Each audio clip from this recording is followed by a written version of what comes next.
Então, a partir desse momento está sendo gravado. Pessoal, se alguém não concordar, por favor, vai no chat aí e expressa negativa.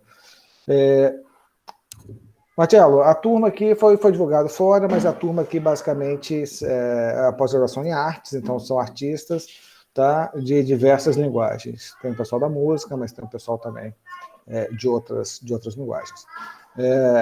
Eu queria apresentar para vocês, então, pessoal, Marcelo Messina, né, compositor, acadêmico siciliano, ele mora em João Pessoa, onde ele está como professor visitante internacional, né, ele atua na pós-graduação, tanto em artes como em música, da Federal da Paraíba, como falei, também é vice-coordenador da Federal, ele é formado, né, pela Línguas e Culturas Europeias, da Universidade de Estudo de Catânia. Mestrado em Línguas e Literaturas Modernas pela Universidade de Estudo de Torino, né, e mestrado e doutorado em Composição Musical pela Universidade de Leeds, na Inglaterra. Tá? Bom, Marcelo, a palavra é sua, você tem 2 horas para levar como você bem quiser. Tá? Você pode convidar o pessoal a participar, você pode deixar perguntas para o final. A palavra é sua, meu amigo. Muito obrigado por participar. Pronto, eu que agradeço, Leandro. Obrigado pelo convite, obrigado pela iniciativa. Eu estou adorando o fato de da gente ter uma disciplina que, enfim, trabalha com música ubíqua, né, com o trabalho da gente, enfim. Eu também gosto do fato que estamos numa turma de arte, né, e com várias pessoas que não são da música, né, talvez, né, eu não sei se todo mundo... Eu estou vendo um violão e um piano lá nos avatares, né, mas tem outras coisas, né, enfim. E, enfim, eu queria deixar isso no concreto, né, nas coisas que a gente tem feito, mas também depois, com vocês, fazer uma reflexão sobre a questão da obra, né, da arte em geral, como atividade humana e como o BIMUS, né, se dialoga com isso, né, de fato, né? Se o BIMUS, digamos, está trazendo, somando para essa reflexão, né? Se estamos precisando de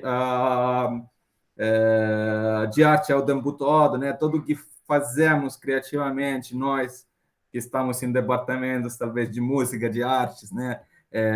Estamos fazendo arte o tempo todo, se tudo, digamos, que se faz criativamente precisa ser arte para nós, etc. E eu queria, na fase final, né, abrir um pouco para o debate de vocês e talvez conhecer vocês pessoalmente, né? Enfim, né? Eu tenho, digamos, trabalhado em eventos submus desde 2018, eu acho, né? Então, faz 3 anos, né, que estou dentro do grupo, né? Tenho conhecido o Leandro, né? Especialmente no ano passado, né? Com o BIMUS 2020 em Porto Seguro, onde ele estava na maior parte, fazendo uma das maiores partes, né, dentro da organização. Foi uma troca muito legal. Enfim, isso levou a algumas peças que a gente... Peças de artigos, né? Enfim, artigos científicos que a gente escreveu junto, né? Também reflexões interessantes, né? Que eu talvez vou trazer também nessa fala aqui, né? Enfim,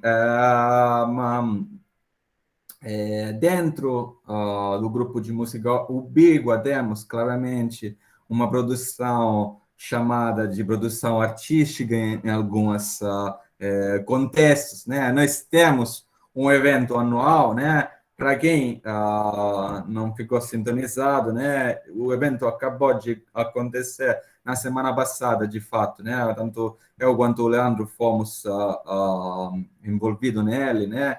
E, de fato, o evento tem uma distinção entre trabalhos científicos e apresentação artística, né? que às vezes, talvez, também é objeto, né, da minha fala agora, né, no sentido que talvez nós podemos um pouco duvidar dessa distinção, né, e claramente, eu acho que vocês tenham tido uma introdução forte sobre esses assuntos, mas subimos o grupo de música ubíqua lida com tudo que faz parte, que dialoga tanto com computação, quanto com dispositivos móveis, quanto com a interação, preferivelmente fora do contexto da sala de concerto, né, fora da interação clássica da música que prevê a existência de um compositor, a existência de um performer que só faz isso de trabalho e a existência de um público que fica lá encurralhado, né, dentro dessa exatamente da sala de concerto, né, e fica, digamos, silencioso, né, tendo que aplaudir a certos,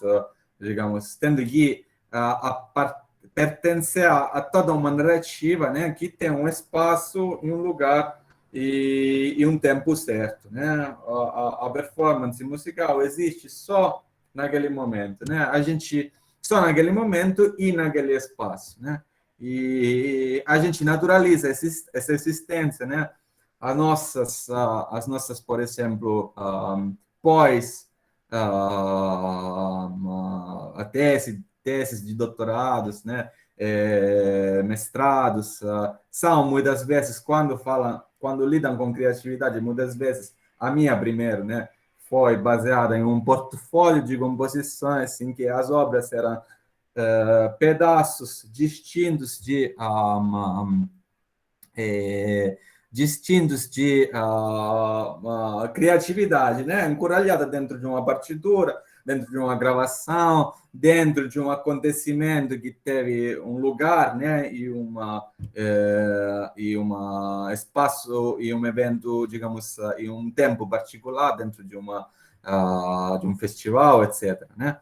Ou seja, a ideia é que nós estamos fazendo obras, as obras são pedaços finidos do nosso trabalho, né? Quando a gente acaba uma obra, a obra fica lá, a gente coloca ela numa gaveta e faz a próxima, né? E as obras geralmente vêm com algumas restrições, tem que ter uma partitura ou tem que ter, digamos, uma gravação, por exemplo, no caso de uma música eletroacústica, por exemplo, né? Tem que ter e tem que ter um momento em que a obra foi tocada para um público, né? Então, a gente vai ver como talvez os itens artísticos, né? Os acontecimentos artísticos ou os produtos criativos, né? Eu estou ficando, digamos, também em dificuldade com essas palavras, né? Porque nem produto seria a palavra ideal, né? Mas os fenômenos, talvez, as atividades artísticas, né? Que estão dentro do grupo, não sempre podem ser, digamos, encaixadas dentro dessa narrativa. E eu, na minha apresentação, né, vamos aqui compartilhar, e eu chamei, em inglês, chamamos de ubiquitous music making, ou seja, fazer musical ubíquo, né?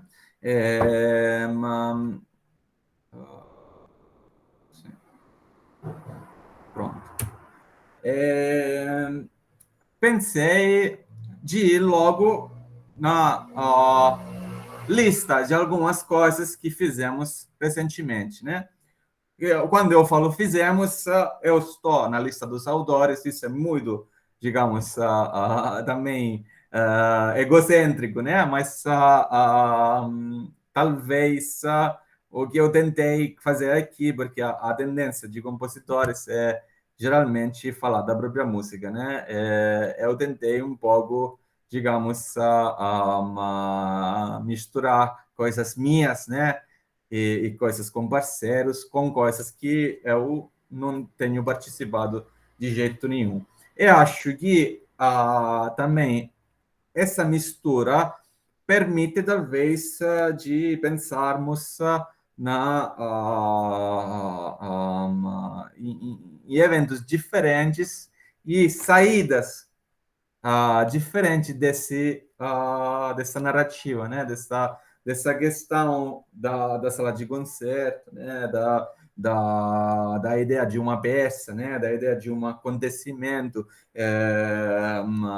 confinado no tempo e no espaço, né? Que permite de falar de música, né? De peça, de obra, etc. Então, tem uma série de recentes experiências criativas, né? Talvez a ideia de experiência criativa funcione melhor, né, do que a ideia de peça, né?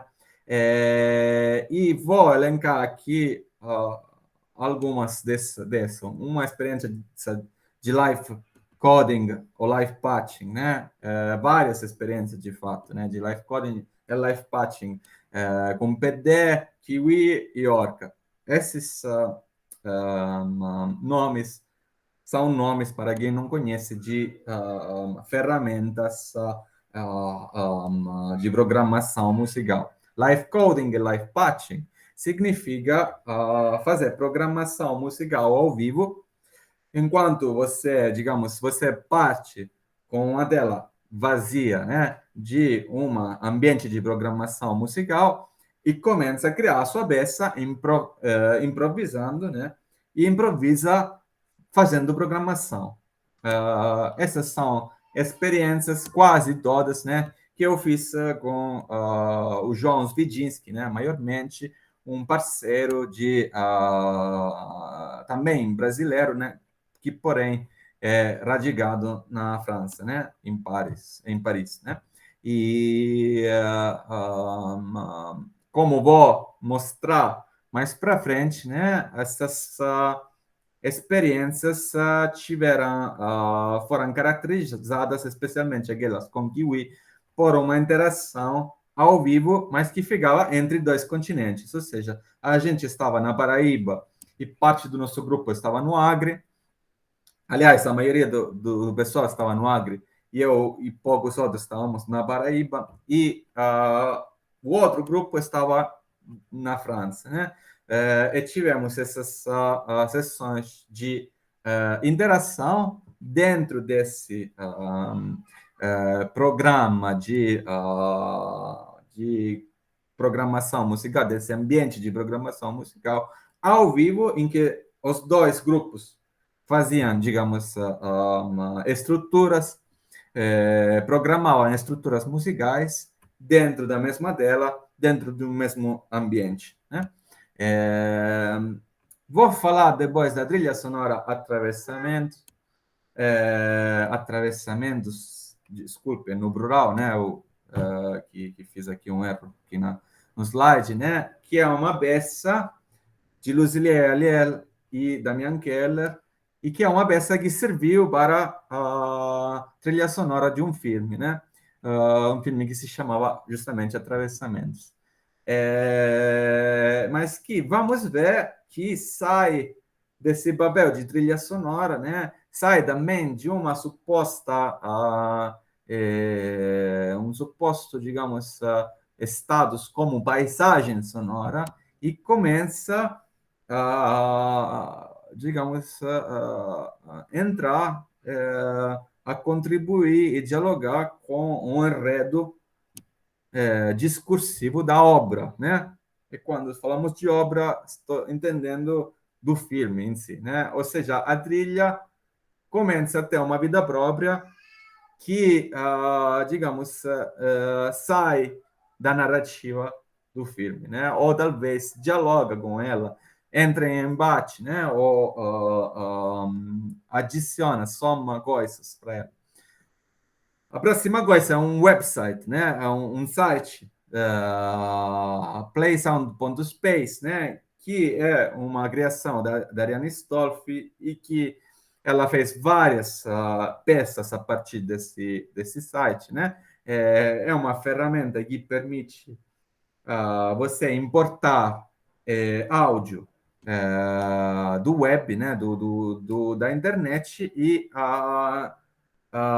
digamos, em tempo real, tocar esse áudio, né? Tocar várias amostras, né?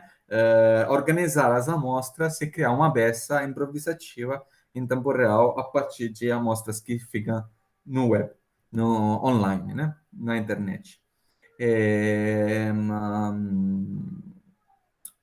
Que mais? Tem um aplicativo móvel que vou mostrar, que é um jogo musical, né? Que se chama Pulse 2357, que é do nosso parceiro alemão, Guido Kramann.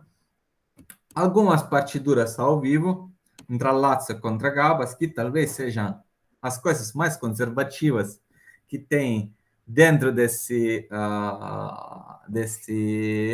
lista, né? Que seja a mais parecida com peças musicais, né? No sentido mais tradicional e talvez a menos o bimus, né? Do termo, né?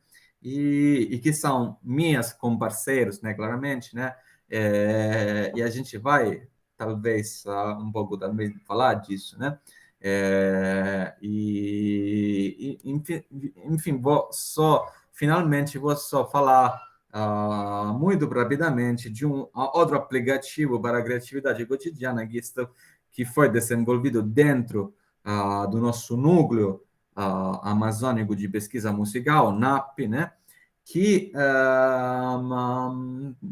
serve como apoio justamente para a criatividade cotidiana, né? E que serviu, aliás, para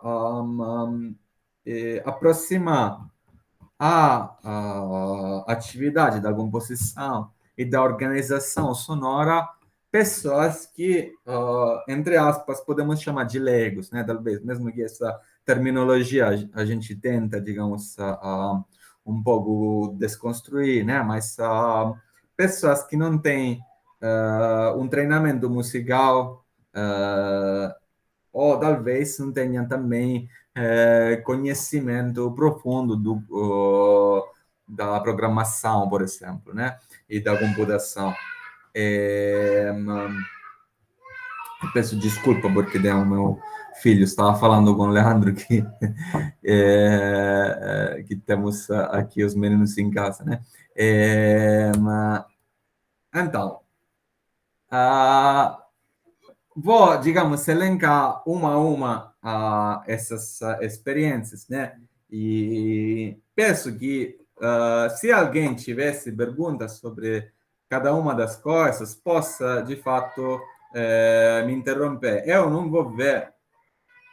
Ah, sim, digamos. O Leandro que fala é o tempero mesmo, né? Não peça desculpas, né? É isso, estamos acostumados, né? Agora ela está abrindo a porta. Chiudi!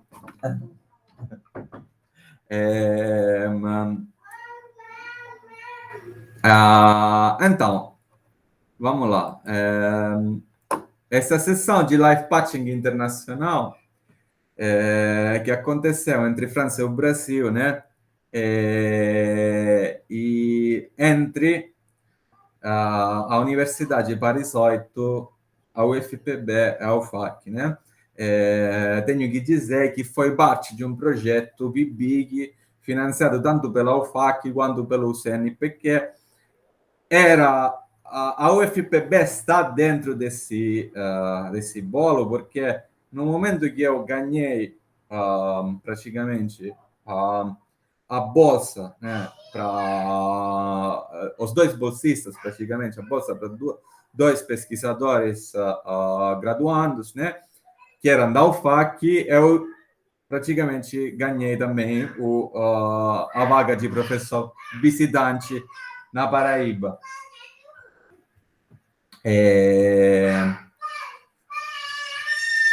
Gritando mais do que eu. Então, praticamente, eu me encontrei tendo que orientar dois pesquisadores à distância. A gente tinha esse projeto que se chamava Life Hack Patch, que visava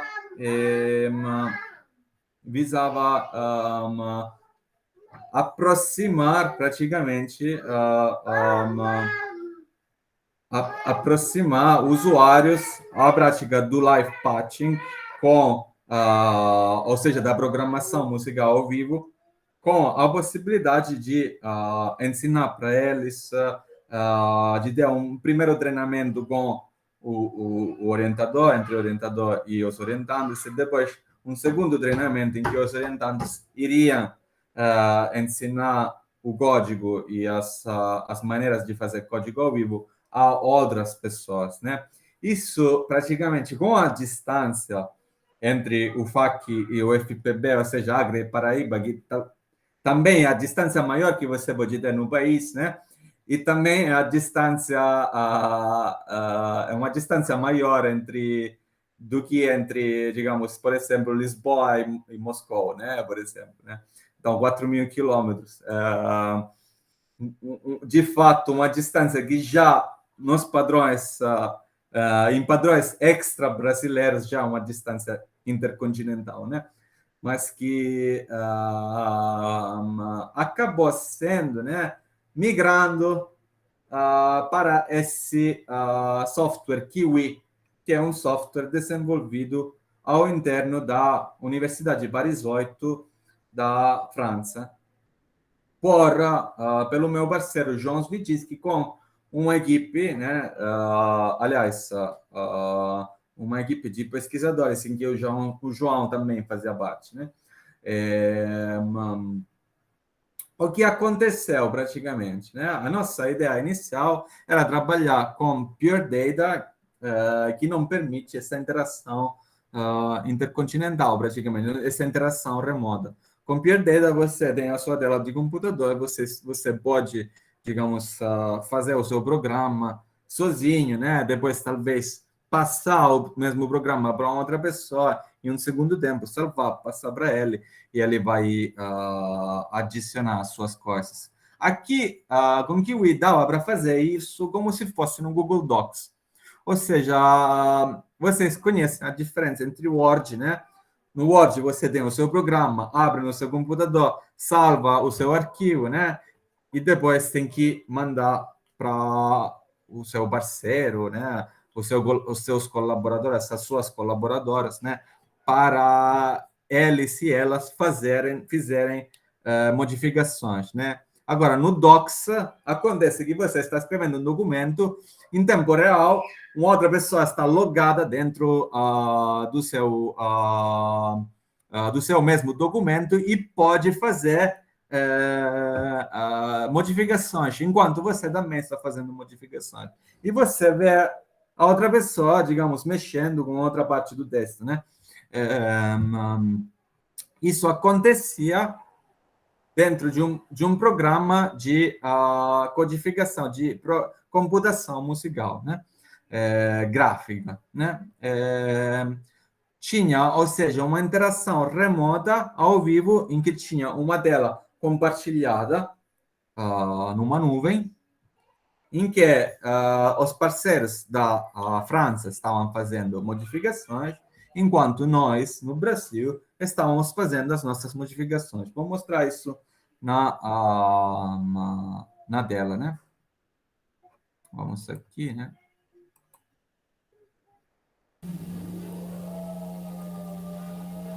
Para o que está acontecendo agora, está tudo em cinza, é o que os parceiros da França estão fazendo, eles estão filmando. O que aparece aos poucos em vermelho aqui, laranjado, é o que está acontecendo, está sendo adicionado pelos parceiros no Brasil, né? A gente, para se comunicar, além além de utilizar o WhatsApp, etc., tinha essas caixinhas de texto, que são comentários dentro do programa em que a gente se falava praticamente. E você vê tudo o que está sendo feito remotamente pela outra equipe que está no Brasil, aparece em laranjado praticamente. Ou seja, você tem duas equipes trabalhando ao mesmo tempo no mesmo programa. Ao mesmo tempo que fazemos isso, que programamos, sai a música. Você dinamiza. Sai o som, de fato, né?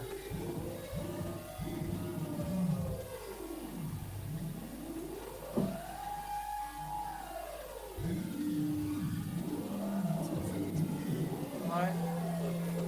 En fait, comme il y a les hubs, n'importe qui change les slides, tout le monde va entendre la même chose.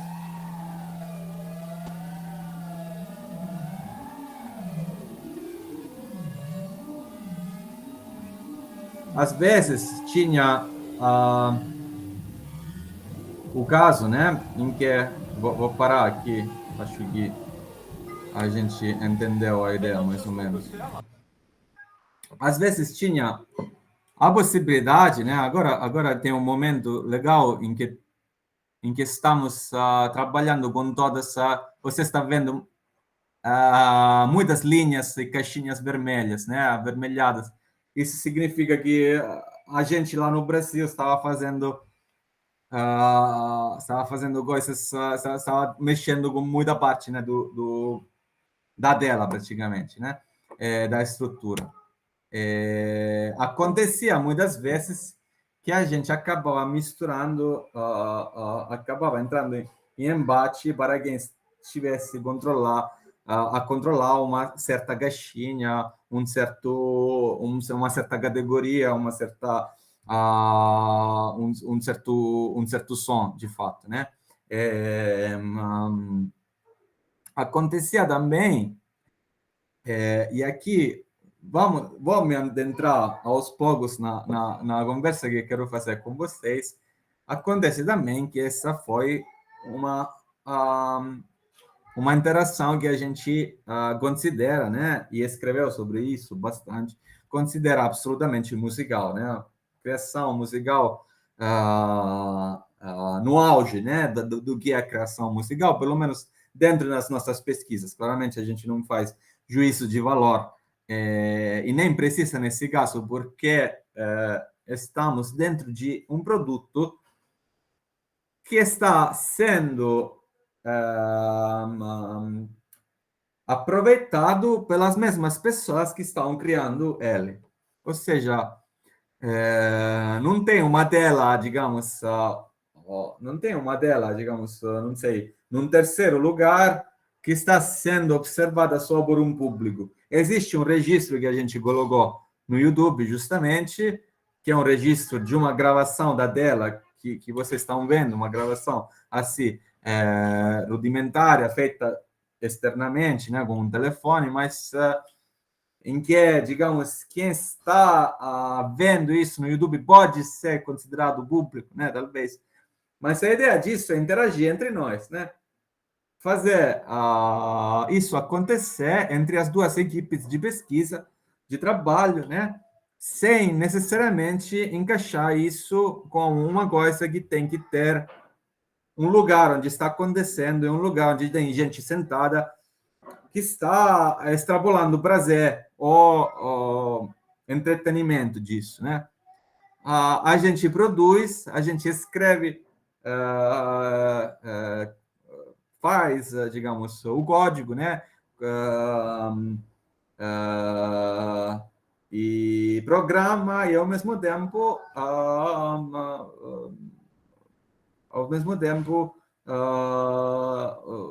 aproveita da criação musical, né? Ao vivo. Tem, além dessa gravação gráfica, né, que serve para divulgação, para vocês entenderem o que estava acontecendo naqueles dois institutos, praticamente, né? Sim. Tem também algumas gravações melhores do ponto de vista de qualidade, que são só em arquivo áudio, né? E é interessante delas é que são diferentes em ambos os lados, né? De cada lado em que você está gravando ela, né?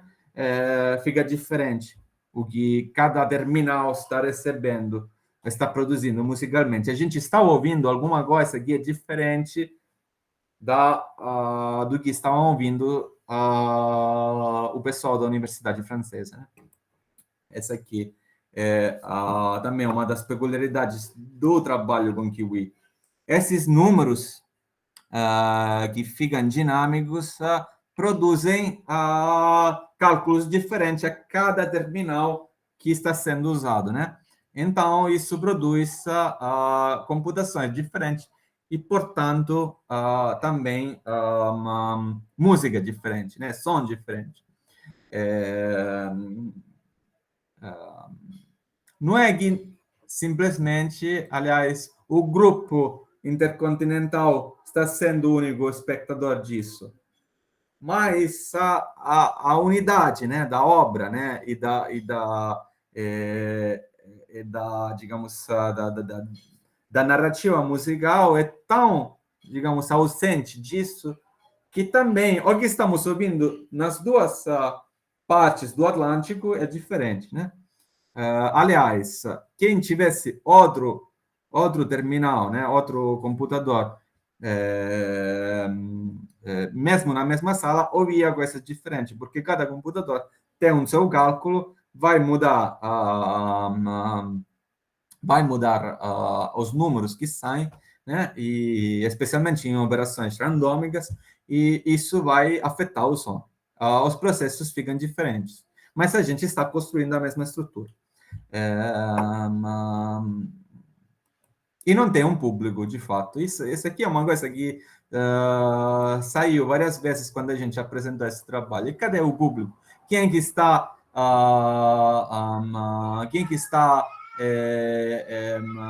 aproveitando disso além de vocês? E aí isso fica para depois. Como é que a gente, digamos, lida com isso, né? Acaba de ser termina não sendo mais música e não sendo mais uma performance musical, uma obra de criação musical ou uma obra musical, se não tiver público ou se não tiver alguém que está lá com o único papel de escutar isso e ficar firme e silencioso. E isso é talvez uma coisa que vou deixar para vocês, para nós discutirmos depois. Agora eu abri novamente aqui, né? Vamos para o próximo slide, né? Essa aqui é a outra experiência criativa que talvez tenha mais cara de obra, né? No sentido que, por ser parte de um filme que está acabado, né? Que tem um início e um fim, ela também tem que ter um início e um fim, né? Praticamente tem que estar sincronizada com as imagens, né? Por isso que podemos utilizar o termo trilha sonora assim para essa criação do Luzilei Aliel, do Damian Keller, né? O filme aqui é uma performance artística da Valesca Calvin, né? Também professora na UFAC, né? No Acre. Então, portanto, colega do Damiani, por um tempo foi também colega minha, né? Quais são os pontos, né? Antes de eu mostrar isso para vocês, os pontos de interesse desse trabalho.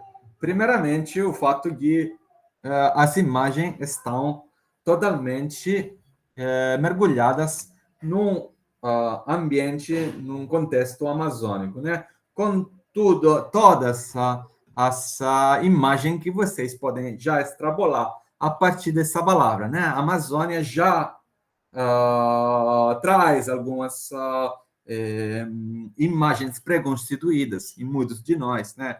Eu, como pessoa que morou, digamos, vários anos na Amazônia sem ter nascido lá, claramente eu tinha uma ideia pré-constituída da Amazônia, né, que claramente eu tinha que desconstruir quando eu cheguei em Rio Branco, né, cheguei a conhecer o Acre, depois tudo que está ao redor, né, Porto Velho, Rondônia, né, a parte boliviana e peruana, etc.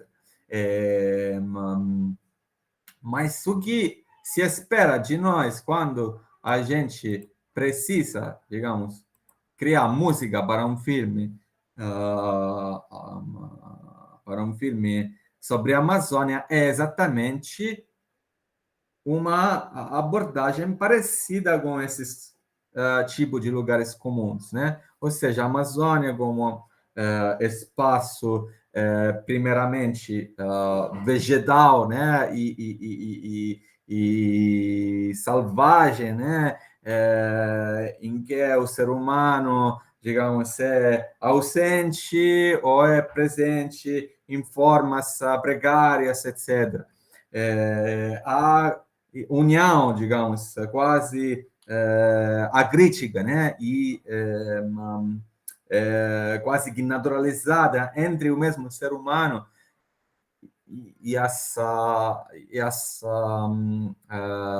os elementos da natureza, né? E é um elemento que vocês vão ver a performance da Valesca vai jogar sobre isso, né? Vai brincar com essa ideia, né? A ideia também que você tem um contexto de natureza que já está fornecendo todos os sons dos quais você precisa, né? Então, a paisagem sonora dentro da Amazônia, né? Em que você joga lá um microfone e já tudo que está sendo gravado já é suficiente para dar uma representação do lugar, um estereótipo, digamos, comum, né? Ou seja, o estereótipo da pessoa que chega lá e faz uma paisagem sonora, uma gravação dos sons naturais da Amazônia, né? Para, digamos,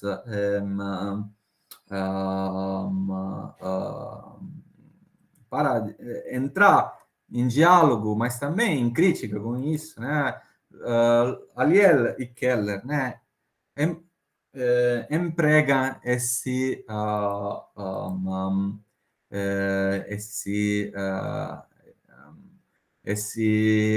conceito, né, de som biofônicos que é estritamente ligado a dois outros conceitos, né? Aquele de dissonância cognitiva e aquele de semântica, né? Aquele de semântica que tem a ver com linguagem, né, etc., que eu vou ver depois. Mas a questão da dissonância cognitiva é exatamente utilizar o som para distorcer as expectativas que você coloca no lugar. Ou seja, ao invés de fazer uma simples paisagem sonora em que eu mostro os sons da natureza e talvez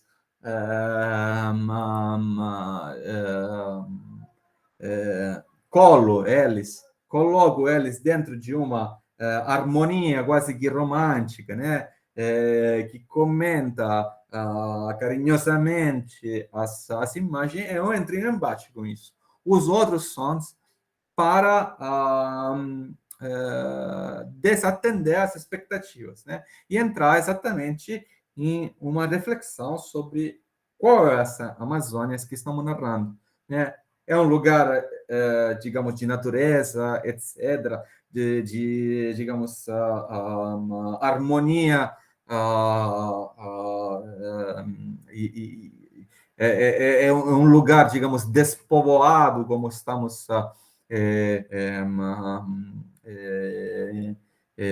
acostumados a pensar, ou, digamos, é um lugar de conflitos, onde os mesmos conflitos que estão no que imaginamos como paisagem urbana, né, estão repropostos. É um lugar de, digamos, paisagens urbanas também que tem uma sua identidade, né, diferente do sul do Brasil, por exemplo, né, do sudeste, né, do nordeste mesmo, né.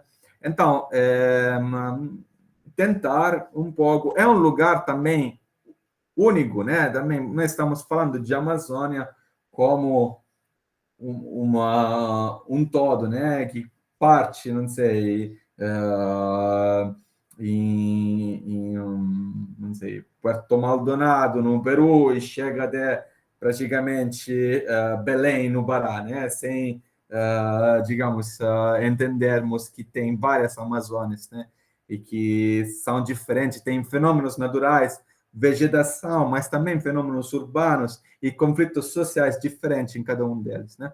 Então, a partir de uma performance que brinca com essa ideia de natureza, né? De natureza, a Lili Keller começa também a brincar também, né? E jogar com esses estereótipos, né?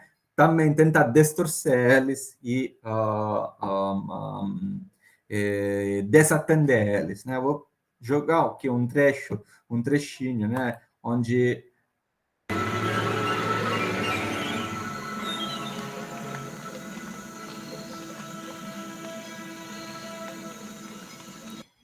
eu paro isso, né, para um pouco, talvez, pegar, digamos,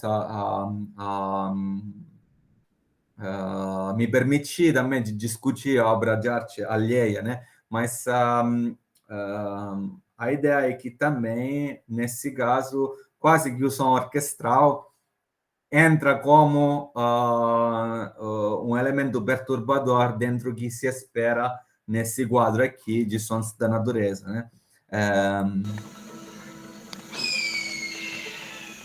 Que são misturados.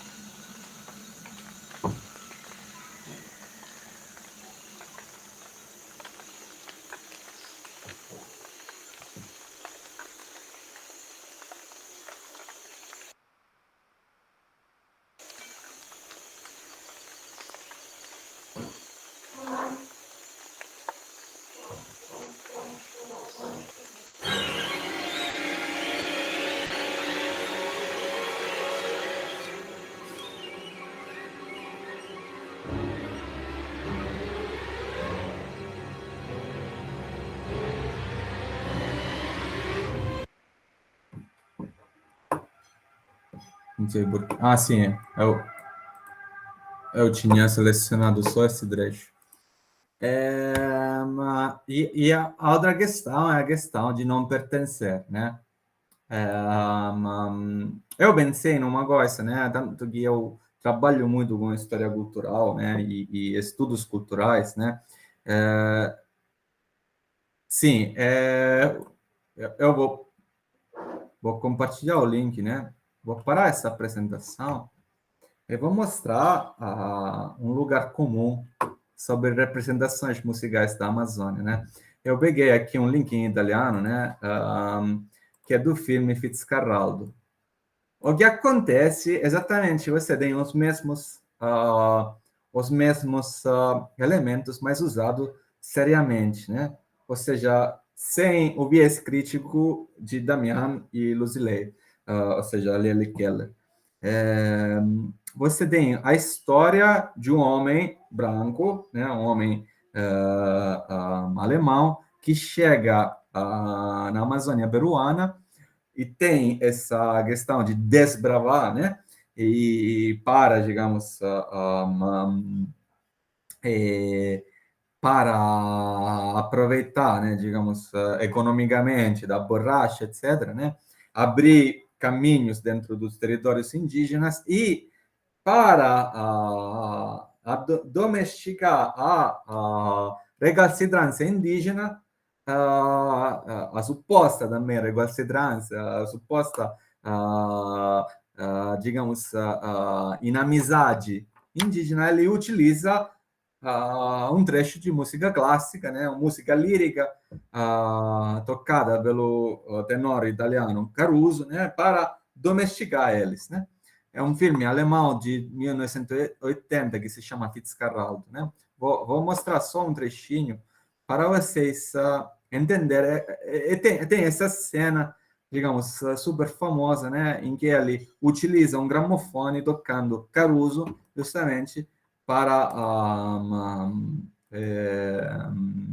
domesticar os indígenas.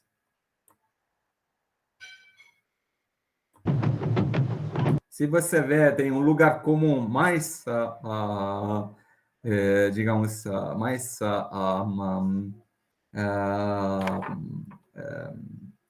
digamos, uma das coisas mais comuns que é, obviamente, o olhar ocidental e europeu, alemão, nesse caso, né, imaginando a música dos indígenas amazônicos como uma música de batuque, que é bem longe da realidade, né, do que você ouve, de fato, quando entra na questão, digamos, etnológica, etnográfica, né? Mas, enfim, né, a recalcitrância indígena é mostrada por esse batuque dentro da floresta, que você não sabe quem está tocando, mas sabe que é música de guerra, né? Enfim.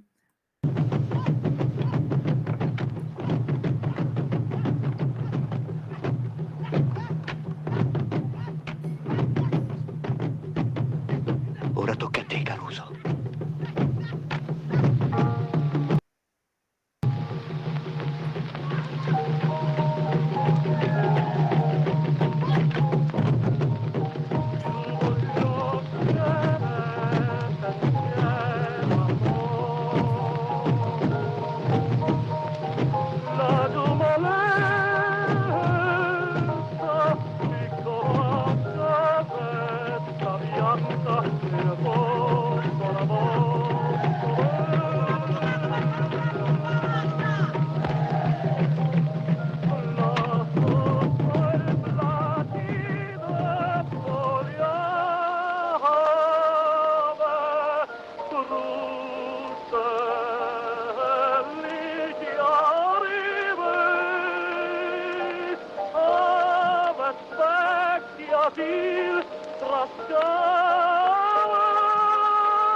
Enfim, depois vou passar também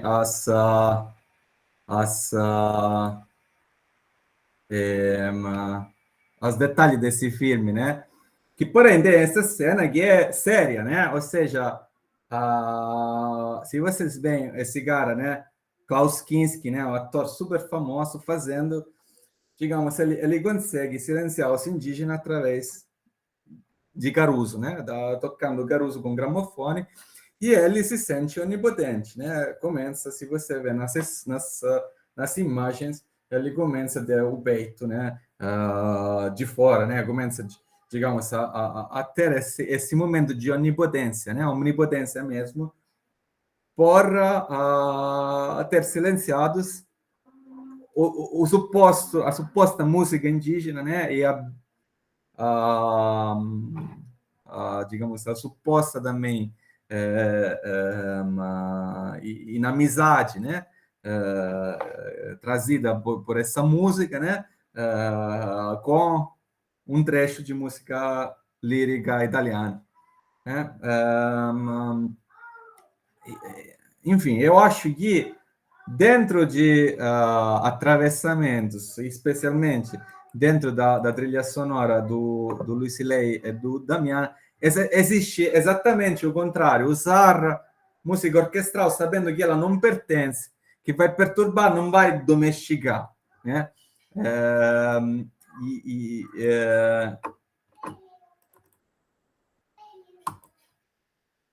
E digamos, encenando, performando esse conflito muito mais do que, digamos, mostrando harmonia, né?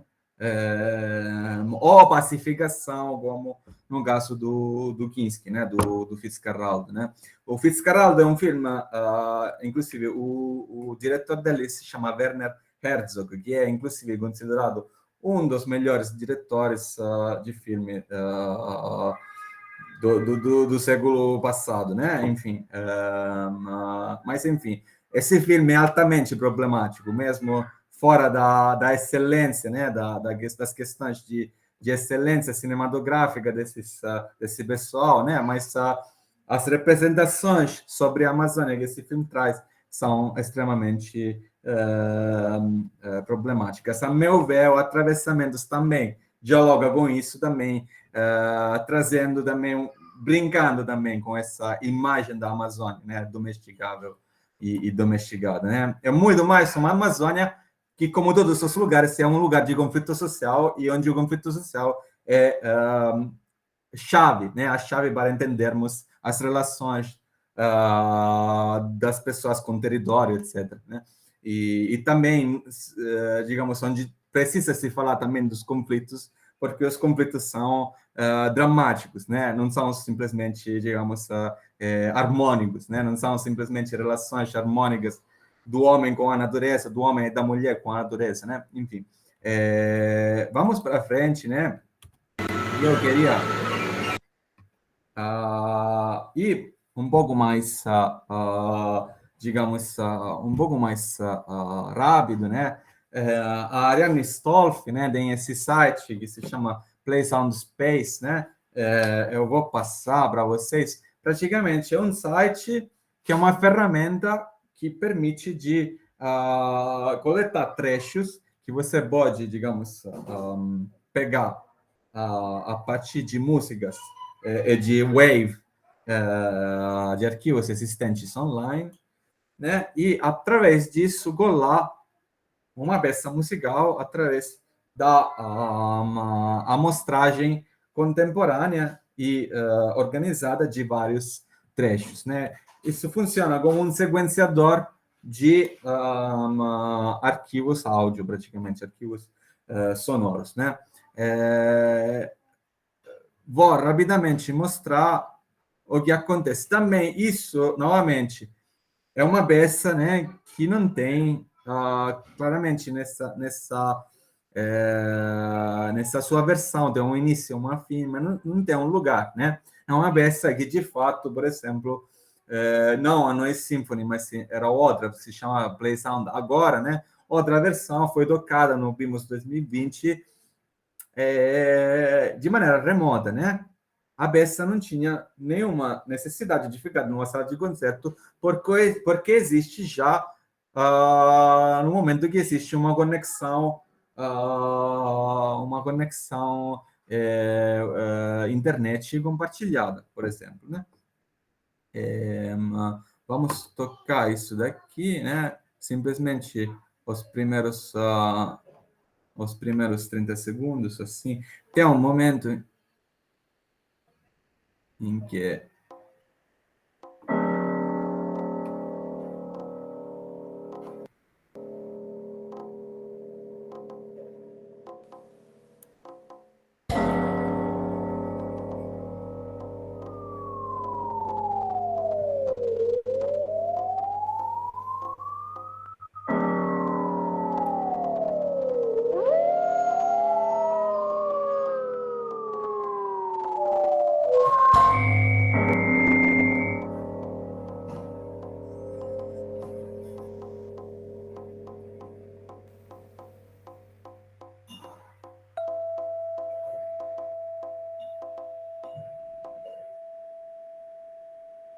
E se você estava percebendo, eu vou deixar para vocês, eu vou passar depois todos os links disso, né?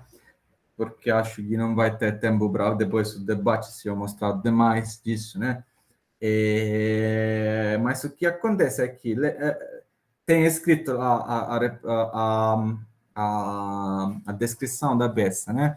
A peça é criada a partir de uma pesquisa num arquivo áudio, num acervo áudio na internet que se chama Free Sound. E a pesquisa é a partir da palavra noise, né? Ou seja, barulho, né? Ruído. A partir disso, acho que são exatamente 690 amostras que são depois organizadas improvisativamente para criar a peça, né? em tempo real. Novamente, entramos novamente na questão de onde está essa peça dentro de um contexto e de uma narrativa onde você tem um público, tem um performer e tem um compositor dentro de um espaço específico e, digamos, um espaço com rituais precisos, né? Ou seja, o performer entra a uma certa hora, né? Ele sai depois de ter tocado um repertório que ele já pré-selecionou, etc. Nós, no público, né? Ficamos silenciosos até ter, digamos, entendido que uma desses trechos que se chamam peças tem acabado, aplaudimos, depois esperamos a próxima peça, etc. Ou seja, dentro dessa narrativa, onde fica uma peça dessa, né? Que também é localizável, né? Através de um motor, né? Chamamos de motor, que pode ser uma ferramenta online, que está sempre lá. Ou seja, você pode se conectar e criar uma peça análoga àquela da Ariane, né? Mesmo que ela extrapolou peças a partir do site que ela criou, mas a peça mesma pode ser o site. É um site que gera peças, né? Onde é que está exatamente a peça, né? É a criação dela. É o site ou são os vários trechos que depois ela constitui como peças musicais? Isso também é interessante como pergunta. Quando eu vou para frente, né, com a seta, ele continua tocando, né? Outro tipo de eu não fechei a parêntese aqui, né? Pulsa 2357, 2357, né? Do Guido Graman. O que é isso, né? É um aplicativo que, de fato, praticamente é baseado num jogo, né? Dois jogadores, né? Compartilham o mesmo dispositivo Android jogam a turno. As moças sucessivas dentro do jogo criam a interação musical e as notas, de fato, e o que acontece, de fato, em termos de música. O que eu fiz é porque não existe uma demonstração satisfatória desse aplicativo online. Tem uma demonstração, mas é muito baixinha em termos de áudio, né? Então, umas horas atrás, né, eu peguei e gravei uma minha, digamos, eu joguei como também os dois lados, né? E por isso fiz assim, eu fiz um vídeo, né, praticamente, para mostrar para vocês como parece isso, né? Praticamente o que você faz movimenta esses quadradinhos coloridos para criar diagonais. As diagonais produzem som, né? Em termos diferentes, e dependendo de quanto é longo, né, a diagonal e de quais são as cores dentro da diagonal que se criam sons diferentes.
Não sei se deu para ouvir bem, porque o aplicativo em si é bastante baixinho, né, em termos de som. Até porque, mesmo que a música fique...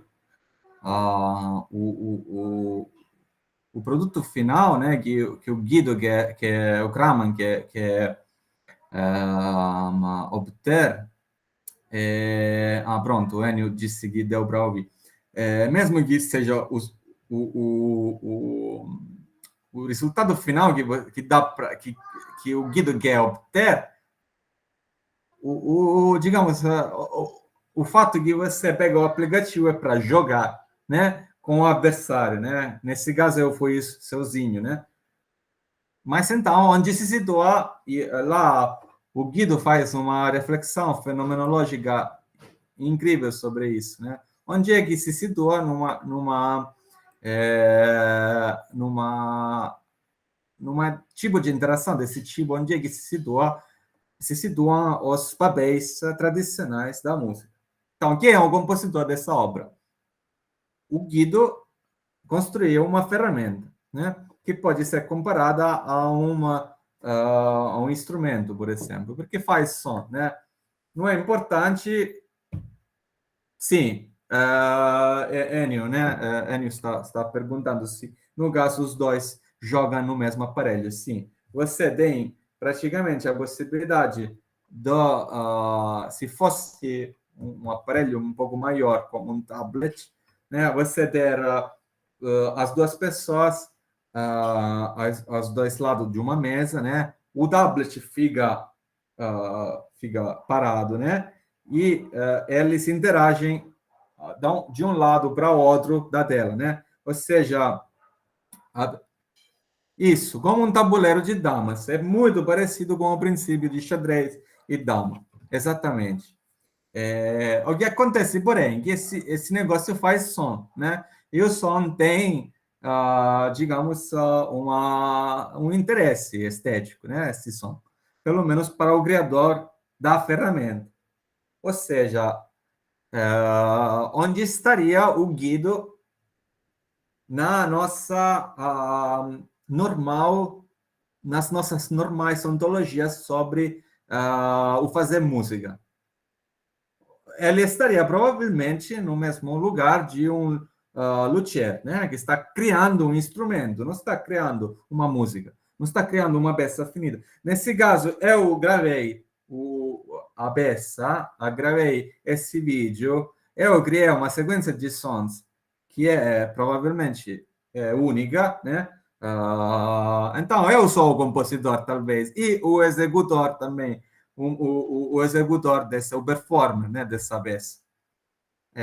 Porém, claramente, isso, nesse caso, é altamente problemático, porque eu acho que ainda o Guido tem uma agência, né, tem um papel super importante na criação desse som, e não que está saindo, mesmo que seja o meu jogo, não é mesmo que eu esteja fazendo isso. Isso é incrível, porque para mim ele é de fato muito mais parecido ao que tradicionalmente chamamos de compositor.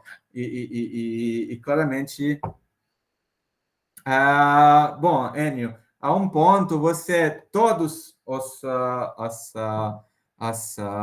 o Enio justamente está perguntando qual é o objetivo do jogo, né?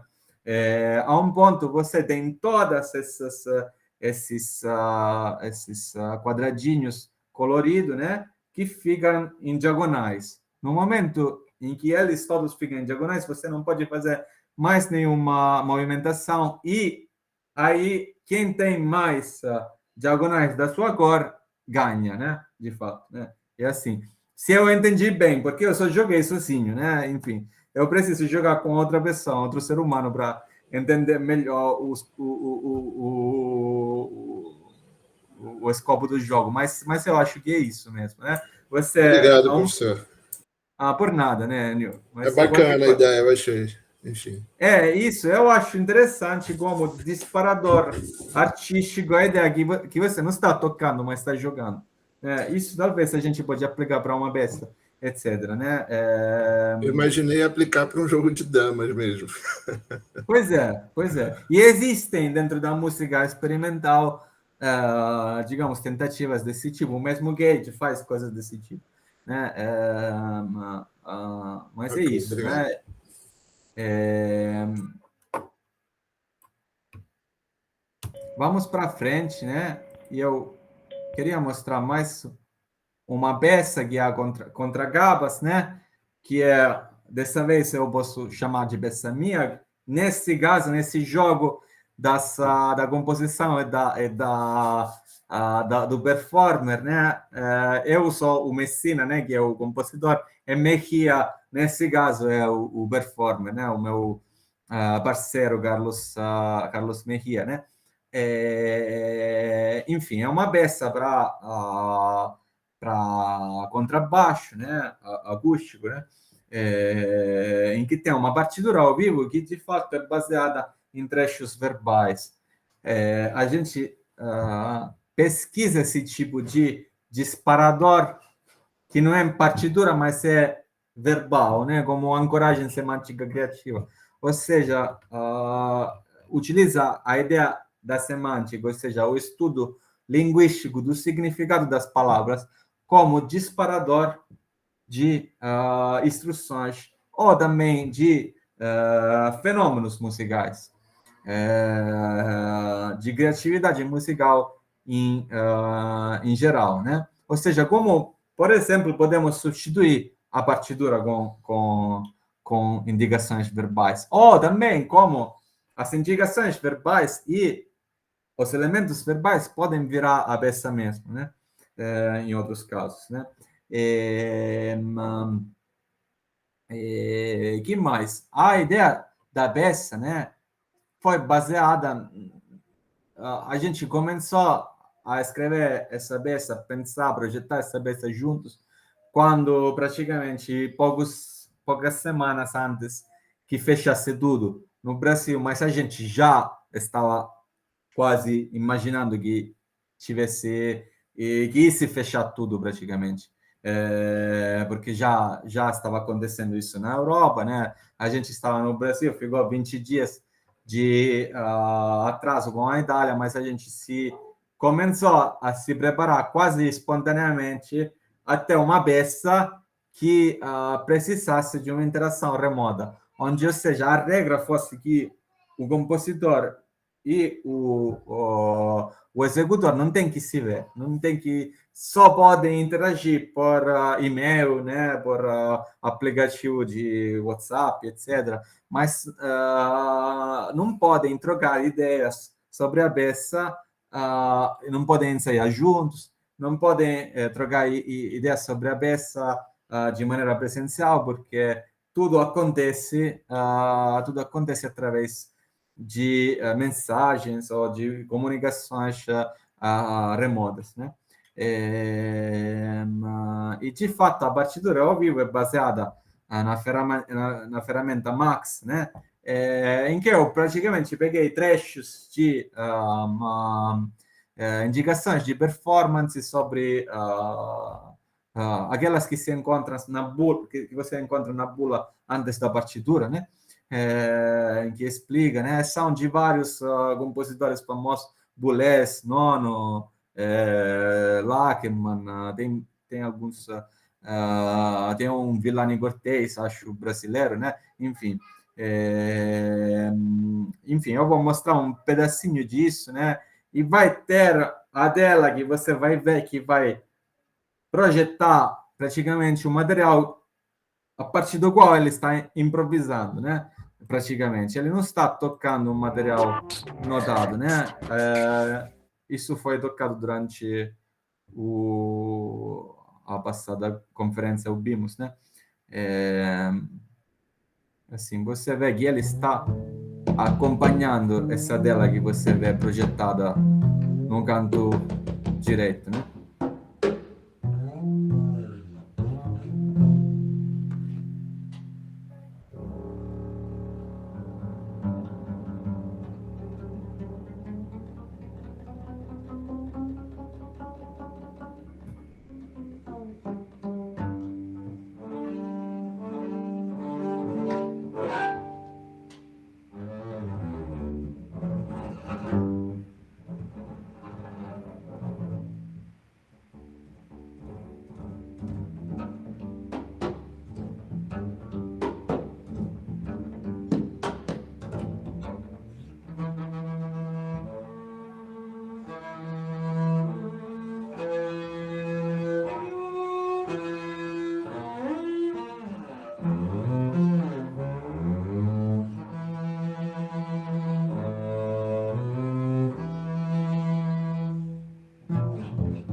praticamente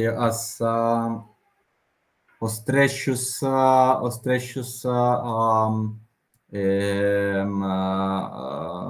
trechos verbais são pedaços de JPEG, né, ou de GIF, né, que são praticamente mostrados com procedimentos que dependem do material tocado pelo contrabaixo, mas que criam de fato, essa organização casual, né, dos três trechos, né? Enfim, a união dos três trechos também cria significados diferentes do que poderia ser um só, né? Por isso que a gente pensou em colocar três, né?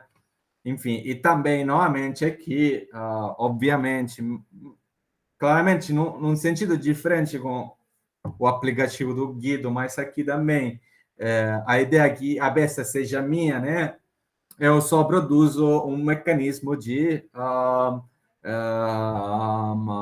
organização de trechos verbais que já existem, inclusive, né? Então, tudo que ele faz é de fato moderadamente, mas bastante composicional, né? O nosso parceiro Luzile Aliel, que eu já mencionei na questão do atravessamentos, né? Ele utiliza muito essa ideia de improvisação, ou seja, esse lugar no entremeio entre composição e improvisação, que acho que talvez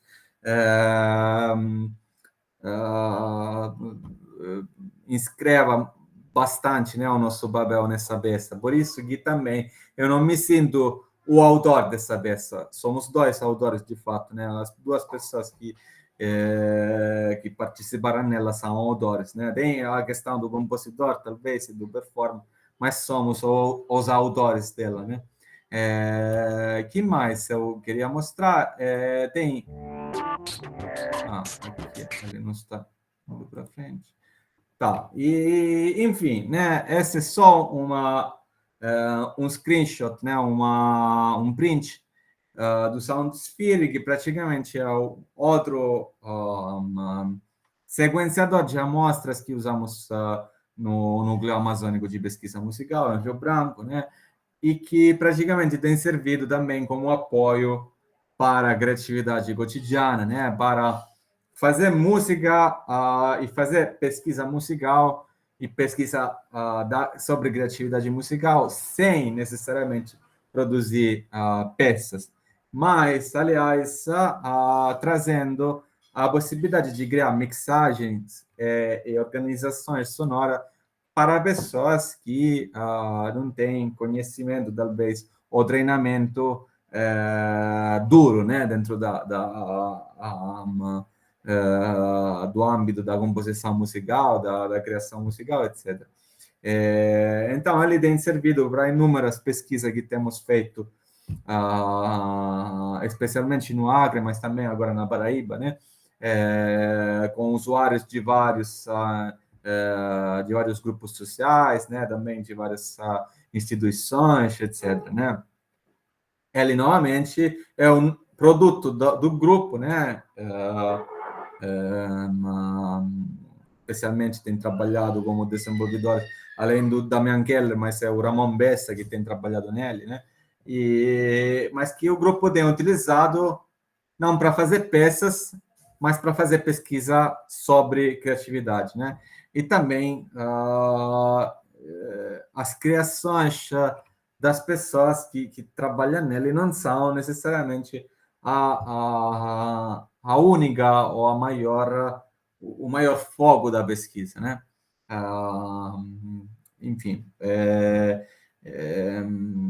então, o Soundsphere, eu vou passar o link para ele, mas ele é um ponto, digamos, importante do fazer música, né, dentro de Ubimos, pelo menos no que diz respeito ao nosso grupo amazônico, né, de Ubimos, né.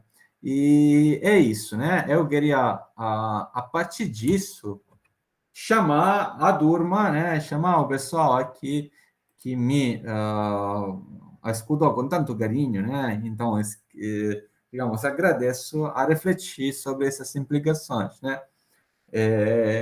Porque a ideia de Ubimus, naturalmente, iria fora dos eventos e fora das questões estritamente ligadas à economia do evento, em que você tem que ter itens, né? Então, tem o paper, tem a apresentação, a comunicação e tem a peça, né? Mas teria que estar na contramão mesmo da ideia da obra artística, né? E estaria também na contramão da criatividade da relação quase automática entre criação e estética. Ou seja, nós criamos, ou pelo menos dentro do que se espera, geralmente, de uma voz de artes como a de vocês, de uma voz de música como a minha, a ideia de criação é estritamente ligada à ideia de ter fins estéticos, né? Ou seja, nós temos que criar, mas a criação é automaticamente artística, se vem de nós. Eu posso querer não fazer algo de artístico, né? Que seja uma obra de arte, mas que fique, digamos, ligado ao meu trabalho como artista, né? E como criador. Essa aqui é uma pergunta, né? Todas as peças, todas as atividades que eu faço como artista, então compositor, artista plástico, etc., né? Tem que ser ligadas a essa ideia de estética. E mais para profundamente, né? Será que também quando não é ligada acaba sendo arte de qualquer forma? Será que todas as atividades humanas de fato têm um lado estético, querendo ou não? E isso daqui talvez fique para vocês. Não sei se alguém quer refletir sobre isso, mas eu acho que, para mim, no momento em que eu começo a fazer esse trabalho seriamente, né, ou me chamar de compositor, né, começo a também ter essas inquietações, né. Tem um problema da obra, da narrativa, do concerto e da exposição, mas tem também problemas fora disso, né. Tem também problemas em nós também pensarmos nas nossas atividades como algo que que fica em outro nível a respeito das atividades comuns humanas, né? Ou seja, eu estou criando algo que é uma composição que não é exatamente a mesma coisa de quando eu estou embaixo do chuveiro apitando, né? Por exemplo, né? Uma canção, por exemplo. Por isso que eu acho que para nós é útil, né? E prolífico, produtivo, o conceito de criatividade musical cotidiana, que é um dos pilares nos quais se baseia muita da pesquisa Ubimus, ou seja, a ideia mesma que fora da sacralidade, né, e fora da unicidade do trabalho artístico, temos momentos de criação que não pertencem a esse tipo de narrativa, que são, digamos, e que têm ontologias diversas disso, né, diferentes disso. Tem três questões que também discutimos em um trabalho que fizemos justamente com o Leandro, que tem a ver com... então, era Damián, Leandro e eu, né? Um problema que tem a ver com a situação pandêmica atual, mas que eu acho que ao nosso olhar, eu iria dizer ao meu olhar, no meu olhar, mas acho que concordamos com isso, vai muito além disso, muito além da presente, digamos, situação pandêmica, que é a questão das interações, né? Eu tenho falado até o cansaço hoje de interações que têm um tempo estabelecido e que tem a sincronia dos acontecimentos como uma chave disso, né? Em todos os planos, né? Tem tanto a microsincronia entre o material dos músicos, quanto a sincronia do fato que o público tem que assistir a obra enquanto a obra está sendo performada, está sendo, digamos, tocada. Ela existe naquele momento, naquele espaço, e naquele espaço só o público pode, digamos, de verdade, gozar dela, né? De fato, como se fala, aproveitar, extrapolar prazer dela, né? Não é a mesma coisa gravar e colocar no YouTube, porque não acontece naquele momento, né? Ao invés, nós, nesse momento, estamos explorando maneiras, maneiras de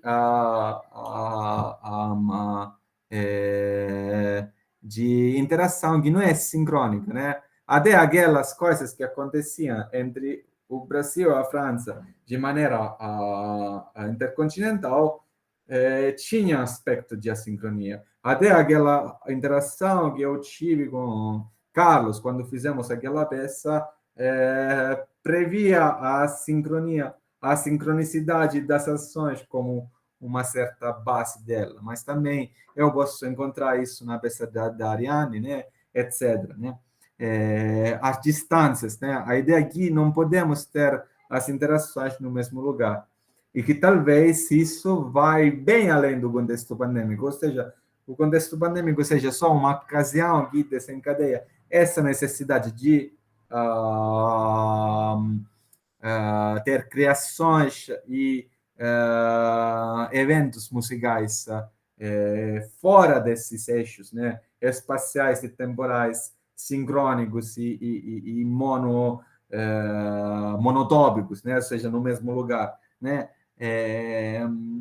Mas é isso, né? Eu, de fato, né, queria chamar a turma e o pessoal para, digamos, se manifestar sobre isso, e já vejo que o Enio falou algumas coisas. Fazer música é necessariamente criar obras artísticas, acho que podem ser informativas somente como alarmes. Enfim, não sei se vocês querem, digamos, e Enio mesmo quer, digamos, refletir mais sobre isso. Claramente, todo mundo está bem-vindo para falar disso, né? E para nós é importante dizer que o PIMO se baseia nisso. Uma das questões centrais nos quais o nosso trabalho se baseia é exatamente sair dessa narrativa da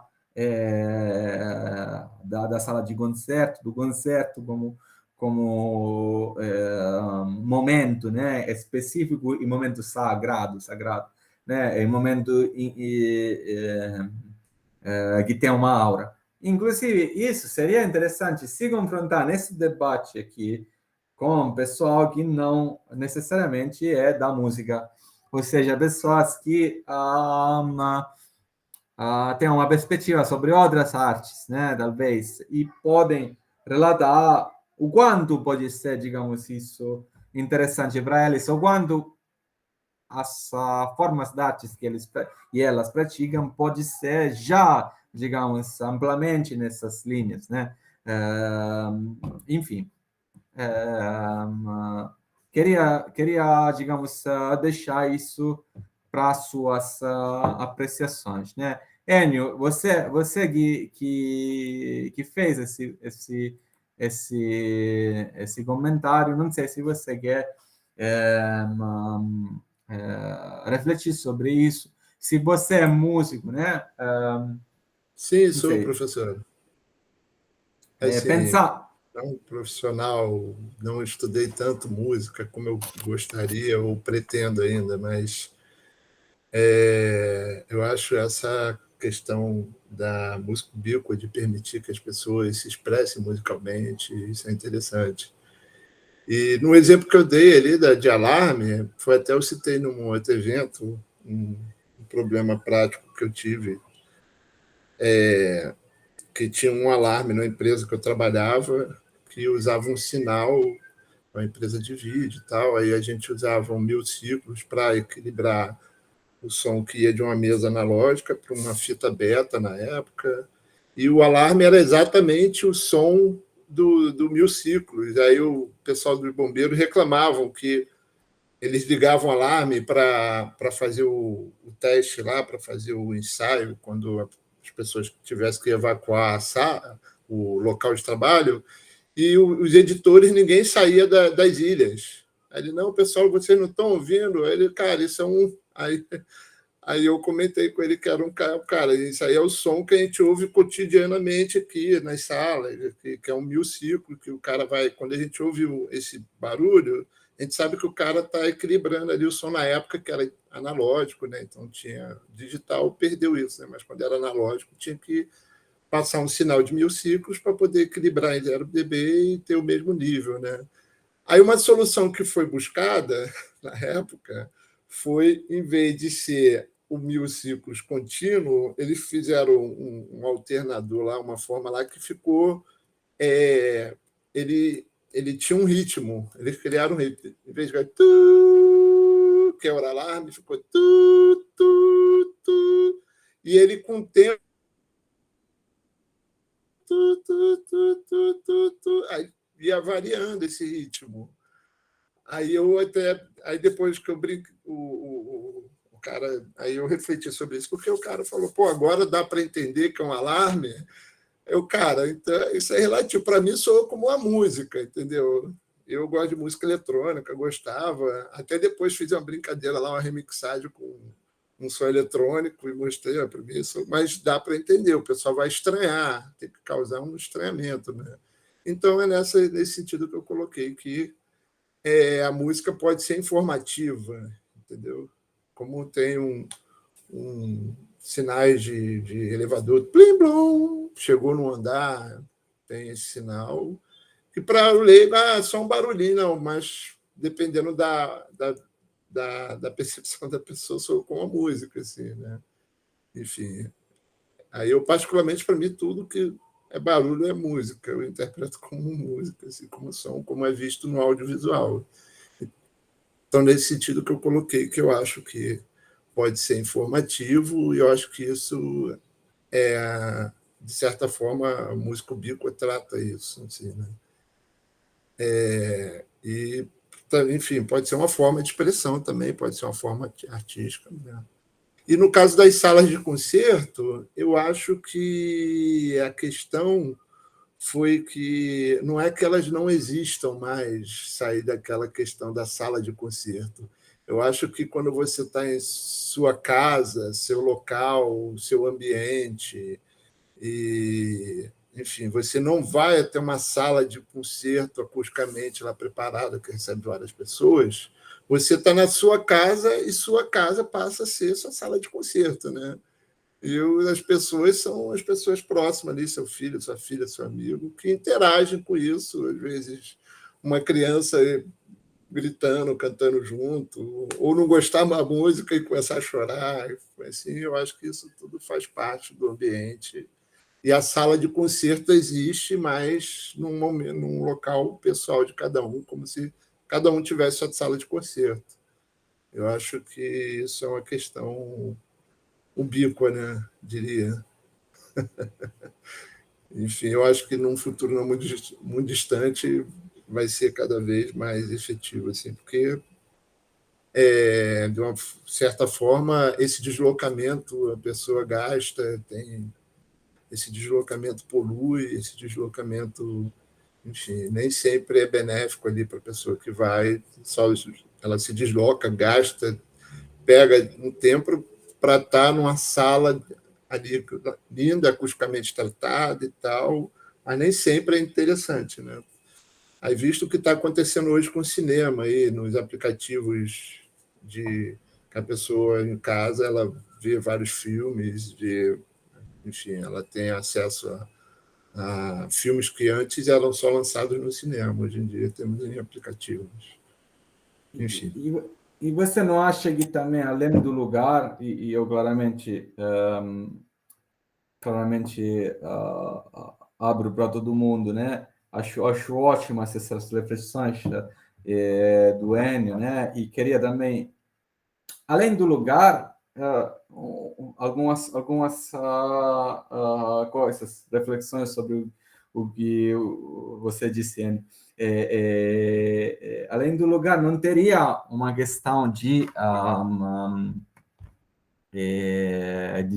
do deslocamento, etc., né? Não teria uma questão de divisão do trabalho que talvez seja influenciado por esse local, esse lugar? No sentido que nós temos um público que não pode nunca fazer nada. Você sempre fica no público e outras pessoas ficam sempre, digamos, ficam fazendo as coisas, né, no palco, né? Quem fica escrevendo a música. Ou seja, tem uma divisão do trabalho bem precisa em que a criatividade, de fato, não pode ser, não é acessível a todos e todas, mas digamos, só para mim, que, por exemplo, estudei, né? Só para vocês que também são, digamos, pessoas que têm uma importante, digamos, percurso artístico, profissional, de artistas, etc. Nós temos esse treinamento profissional, os outros absolutamente não podem existir nessa criação, né? E de fato, essa aqui populariza, né, professor? Isso. Tipo, antes tu teria, como o professor Leandro até colocou, que muitas pessoas queriam tocar um violão, mas assim, até aquele desgaste, a dor, entendeu, que dá. Tipo, muita gente gostaria de tocar guitarra, mas ali tu sentia a corda, às vezes até tu criar um calo, tu corta os dedos, né? Eu já muitas vezes minha mãe me reclamava, você tá sangrando aí, não tá vendo, não? Nem estava sentindo, o dedo antes de criar calo começava a cortar e sangrava, assim, né? Mas, enfim, isso é um obstáculo para muita gente, e isso, de certa forma, é um limite para o enriquecimento ali cultural, musical, popularizar ali a música, né?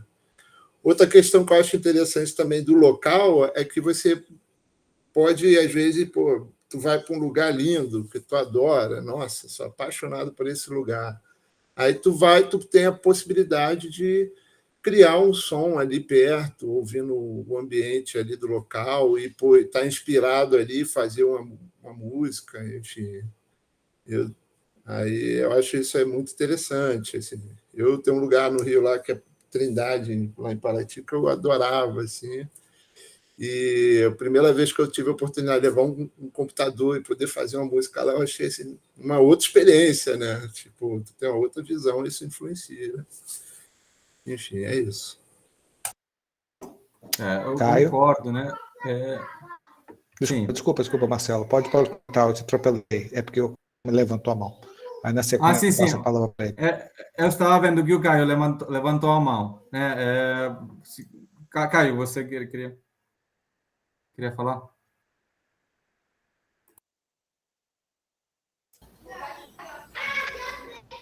Olá, tudo bem? Boa tarde. Na verdade, eu queria tirar uma dúvida, que é a seguinte. O conceito de música ubíqua é música em qualquer lugar, para qualquer um, não é isso? E aí, eu gostaria de saber se vocês conseguem visualizar, isso tem a ver com a minha pesquisa, por isso eu estou aproveitando esse momento para fazer essa pergunta, uma iniciativa do Jacob Collier que chama IR1000, na qual as pessoas enviavam pelo Instagram e pelos canais, pelas mídias sociais dele, propostas de melodia e ele harmonizava e postava como parte da composição dele. E daí o produto final era a interação da melodia que a pessoa propôs, que era, assim, qualquer melodia tem necessidade de afinação, tem necessidade de nada, e ele harmonizava de uma maneira complexa. E isso, tanto pessoas claramente leigas, né, mandavam assim melodias aleatórias, como pessoas músicos muito renomados, né, como o Herbie Hancock, por exemplo. Então, todo mundo mandava melodias para ele em diferentes níveis de complexidade e ele harmonizava de uma maneira complexa todas as propostas e postou como uma composição musical. Isso pode ser visto como uma interação de música ubíqua? Eu acho que totalmente sim. E te digo, tem o Lusilei, por exemplo, enfim, contra Gabas, inicialmente a ideia era desenvolvê-la totalmente por aplicativos móveis de mensagem, né? A gente optou por utilizar o Max porque ele tem uma possibilidade de interação musical mais fácil, mais para nós que conhecemos, né? Para quem utiliza, né? Ele, né? Então eu e Carlos ficamos um pouco preguiçosos, mas a ideia era, com certeza, ir no lado dos aplicativos móveis e das mídias sociais, com certeza. O Luzilei tem experiências, o Luzilei Aliel, nosso parceiro, né, colega, ele tem experiências com isso, né, com WhatsApp, com uma série de celulares numa sala ligado um com o outro, por exemplo. E a ideia também a possibilidade de se situar dentro da música ubíqua geralmente é muito livre, né? No sentido que eu concordo, né? A ideia de música ubíqua prevê de maneira os passos ubíquos, né? Música para todos, etc. Mas tem o grupo sempre ficou muito aberto para várias experiências, né? Que também não declinassem essas coisas de maneira, digamos, totalmente total, etc., né? Ou seja, por exemplo, tem peças um pouco mais tradicionais que fazem parte do grupo, né, etc. Mas enfim, a possibilidade de ler outras coisas, pessoas e experiências artísticas que não estão no grupo com música ubíqua, eu acho que é totalmente possível, né? Isso. E eu viria essa experiência totalmente como música ubíqua, com certeza, Gaio. Né? O que me chamou a atenção é porque, normalmente, pelo que eu tenho visto e tido acesso aqui, principalmente na disciplina e tudo mais, existe um foco grande em possibilitar interação musical, para quem não tem necessariamente uma formação ou um background musical, né?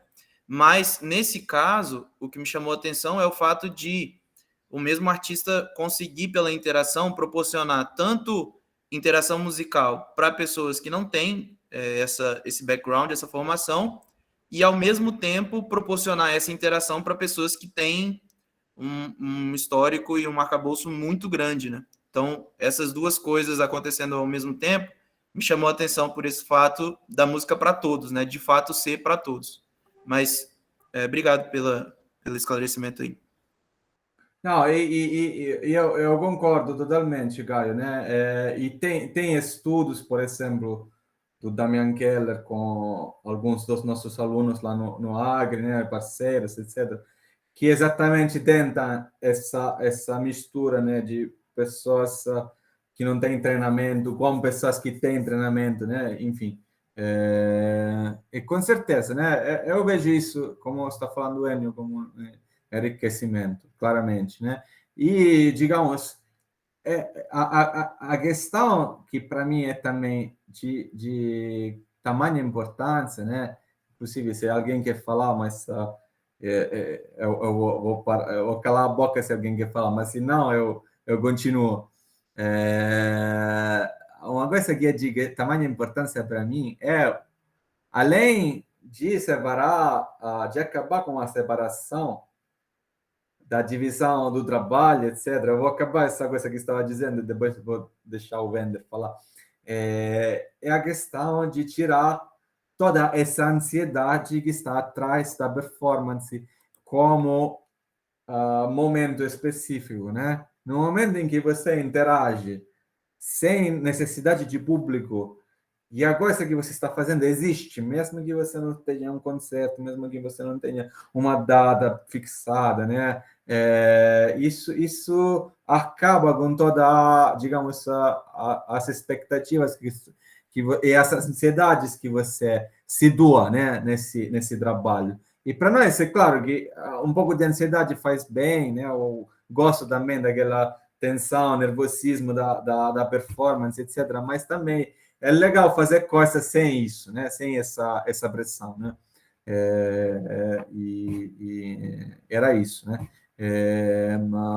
Bender, você queria falar?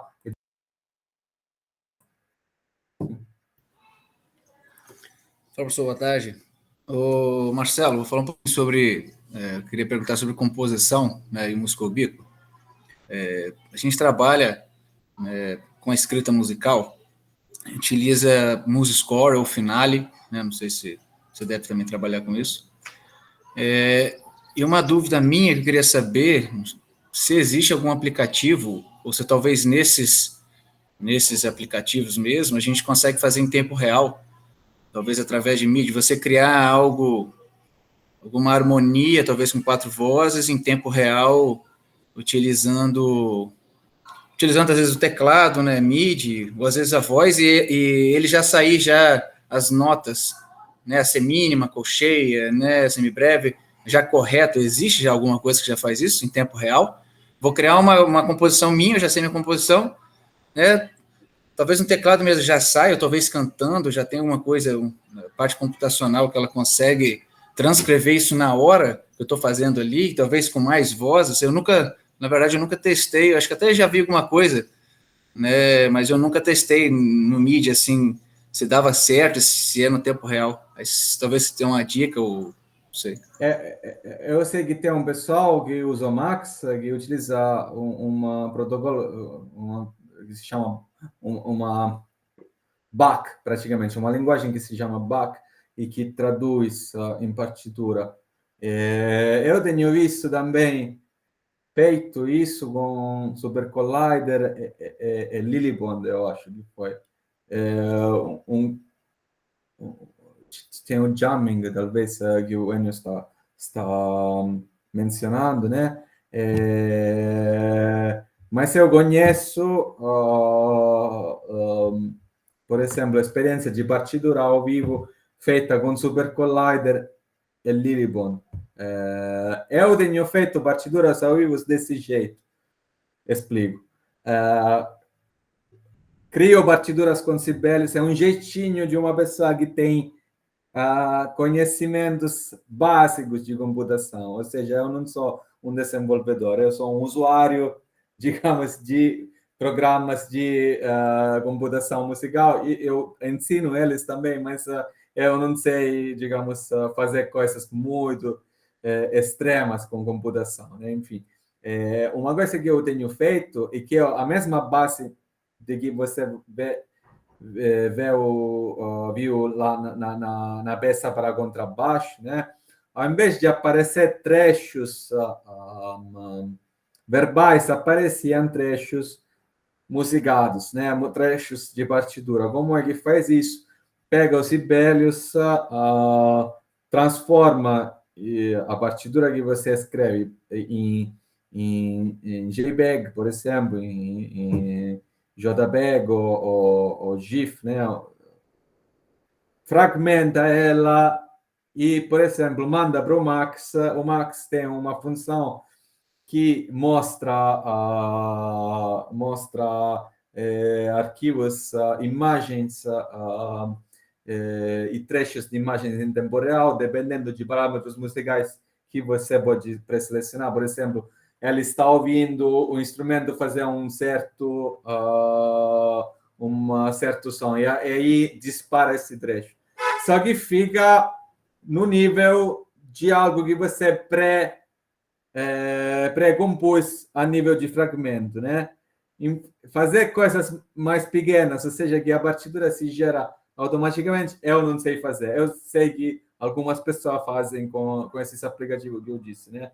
Bach e Super Collider faz isso Lillibond, eu acho que foi o que foi utilizado. Eu posso mandar vídeos, né, de exemplos dessas peças com partituras ao vivo, que eu acho muito legais, né, porque de fato muda totalmente a interação que você tem com o performer, né. Mas é isso, né? Mas eu com certeza eu vou mandar. Talvez o Leandro pode fazer um grupo, né? E a gente pode trocar ideias lá. Eu posso trocar. Ou talvez eu mando para o Leandro, não sei, e mando links. Enio, você queria falar alguma coisa? Não sei se eu respondi para o Enio.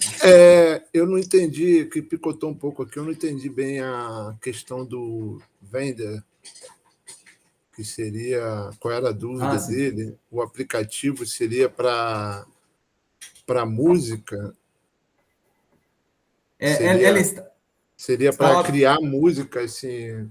Estava perguntando para um aplicativo criar partitura em tempo real, praticamente, né, a partir de parâmetros pré-estabelecidos, que pudesse ser projetado, por exemplo, para um performer, né, e ele tocar ao vivo, né? Isso, né? Se for MIDI, é fácil, né? Negócio quando é áudio, não for MIDI. Sim. Né? Mas eu acho que até o Pro Tools, ele, na última versão, ele está transformando já o áudio em MIDI. Mas, enfim. Pronto. Obrigado. Leandro, queria falar. Sim, Matiello. Deixa eu ligar aqui o microfone de novo. Na verdade, a gente se aproxima aqui do tempo, né, final.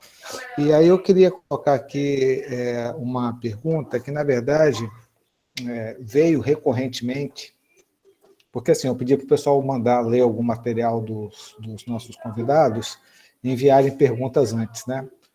Na sua palestra, em particular, porque a gente teve Cidinho, o Bimus, Pimenta, eu dei uma relaxada aí na turma e deixei eles fazerem perguntas assim, baseado no que eles iam ver, né? Mas uma pergunta recorrente que vinham para vários dos nossos convidados, e a gente teve uma sequência grande de convidados mais da área técnica do que da área artística, tá?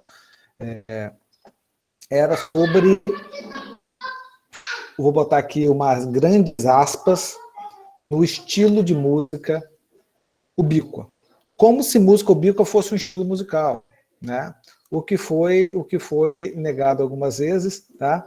Mas nota-se algumas características comuns baseadas ali nos preceitos, nos conceitos, né, da música ubíqua. Eu queria que você falasse sobre isso, como um compositor, não desse estilo, mas que é influenciado pelas ideias da música ubíqua. Bom, em termos de estilo, eu concordo com o Leandro, não é uma questão de estilo, né? Nós temos, inclusive, pessoas...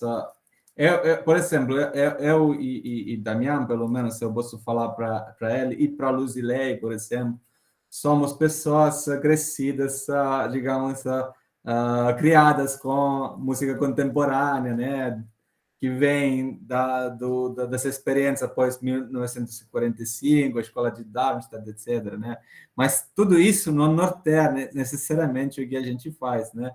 E a ideia, os pontos fogais do que a gente faz, como o BIMUS, né?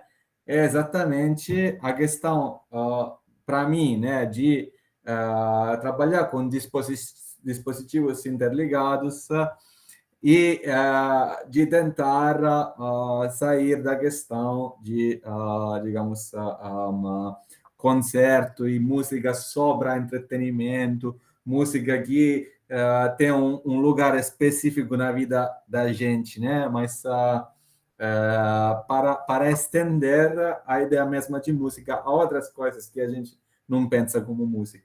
Os exemplos do Ennio são legais, né? Aquele da campainha, etc., né? Mas também para, digamos, ao contrário, tratar eventos musicais, tratados geralmente como música, como som também, né?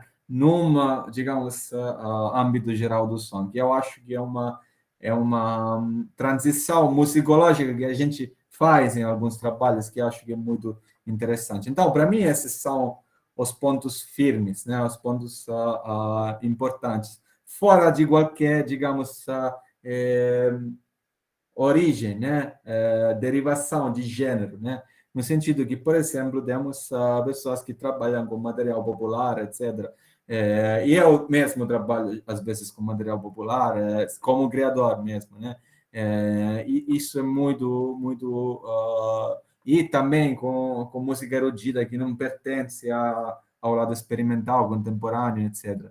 Enio, você queria falar? Eu talvez não tenha respondido a tudo que Leandro perguntou, Com mas... licença, sim. desculpe interromper, mas no caso seria em relação à música para audiovisual, e trilha sonora, música, paisagens sonoras.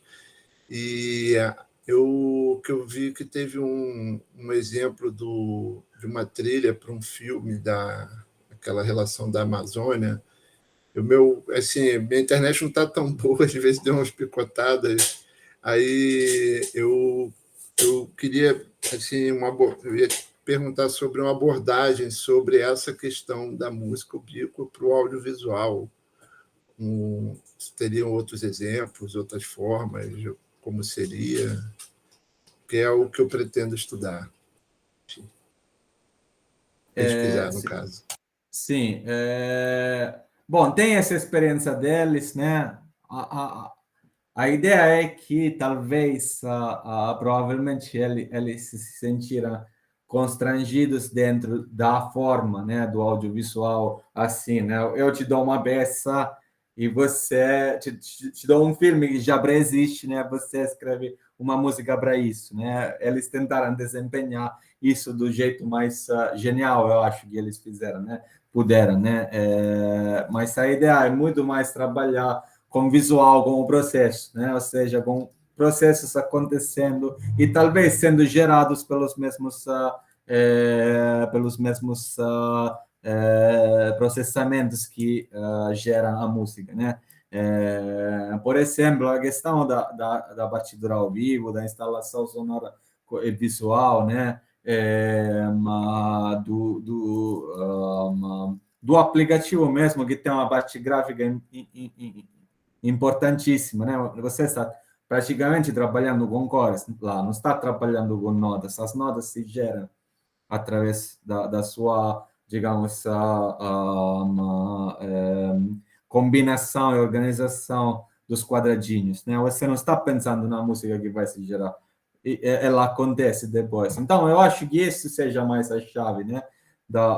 De um trabalho audiovisual com o BIMUS, né? Ou seja, muito mais baseado em processos e fenômenos acontecendo do que, digamos, pegar uma peça acabada. Isso pode ser, de qualquer forma. Eu acho que ninguém de nós que compõe, né, dentro do BIMUS está contra fazer isso de vez em quando. Eu fiz várias experiências disso também. E é isso, né?